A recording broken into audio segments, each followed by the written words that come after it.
eu vejo na minha jornada, né, como a gente está falando e tal, com mais ou menos 18 anos, eu criei um grupo de estudo das cartas de Timóteo na igreja que eu fazia parte, na Olha igreja aí. que a minha avó é membro, né, e tal. E eu sofri perseguição da minha avó, né? A gente ri muito disso, porque a gente distribuiu uns convitinhos para o pessoal vir no estudo e tal.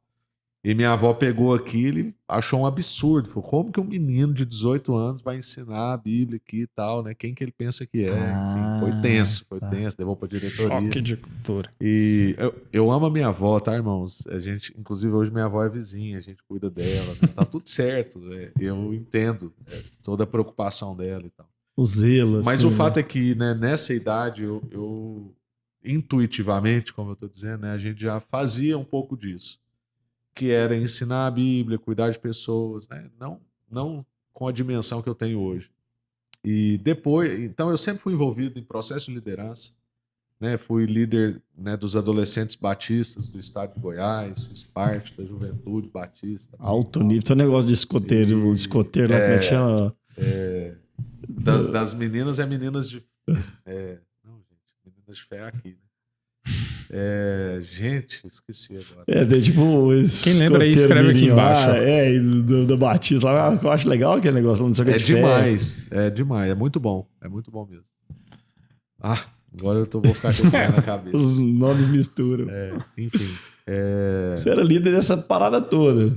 fui líder de adolescentes na igreja, fui líder de juniores, de adolescentes, né, de jovens, enfim, atuei em lideranças. Depois, quando eu cheguei no Ministério Sal da Terra, fiz parte da equipe de música e comecei a ter um pequeno grupo e criamos um grupo de estudo, estudamos né, o livro de Romanos e a gente tinha um negócio que chamava mesa da tábua redonda, a gente tinha um Olha encontro aí. de homens jovens e tal, num horário tipo um happy hour, assim.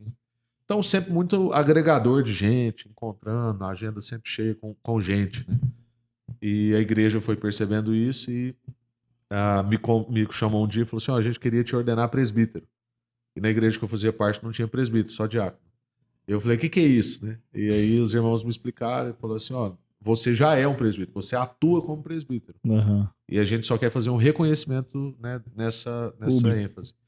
E eu conversei com a Iana, que envolvia a nossa casa, né, e a gente topou isso. Depois eu comecei a fazer parte do conselho da igreja. E a igreja precisava de um administrador num determinado ponto, né? Passaram-se, acho que uns 2 anos desse ponto de ser ordenado presbítero. E aí os irmãos falaram assim: Rafa, a gente vê muita vocação pastoral na sua vida, sua casa vive cheia, as pessoas dão testemunho sobre seu cuidado, sobre sua instrução, né, e tal. E a gente gostaria de te convidar para vir trabalhar mais efetivamente no ambiente da igreja. A gente precisa de um administrador, você tem dons na área de administração, né? Eu não era formado em administração, mas enfim. E eles deixaram claro, eles falaram assim, ó, isso é com vistas ao pastoreio. Então é um jeito de trazer você mais para dentro. Hoje a gente precisa dessa função, mas a gente não tem dúvida que, de acordo com o seu dom, daqui a pouco você vai transcender a parte administrativa. Foi dito e feito, dentro de um ano, eu comecei a perceber que eu estava sendo um péssimo administrador, E porque a você. demanda pastoral estava crescendo muito. Olha aí. E depois de 2 anos a gente conseguiu, né, meio que desvencilhar da função administrativa e ficar só com o pastoreio. Então, como eu disse antes, eu sinto como se Deus viesse me empurrando ao ministério, né? Ele foi me jogando cada vez mais para dentro, porque o conselho quis me ordenar presbítero, depois me chamou para o conselho. Nós temos a maior parte, a maioria do conselho é não remunerada, né? Então, não faz parte do conselho só pastores remunerados. Então, não era um requisito para eu ser remunerado fazer parte do conselho, não, mas eu vim caindo para dentro do ministério.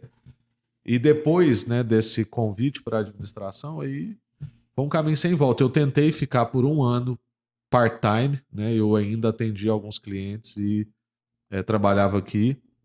Depois eu vi que eu estava sendo um péssimo representante e comecei a ficar só aqui mesmo. Comecei a ser um péssimo administrador, vamos dizer assim.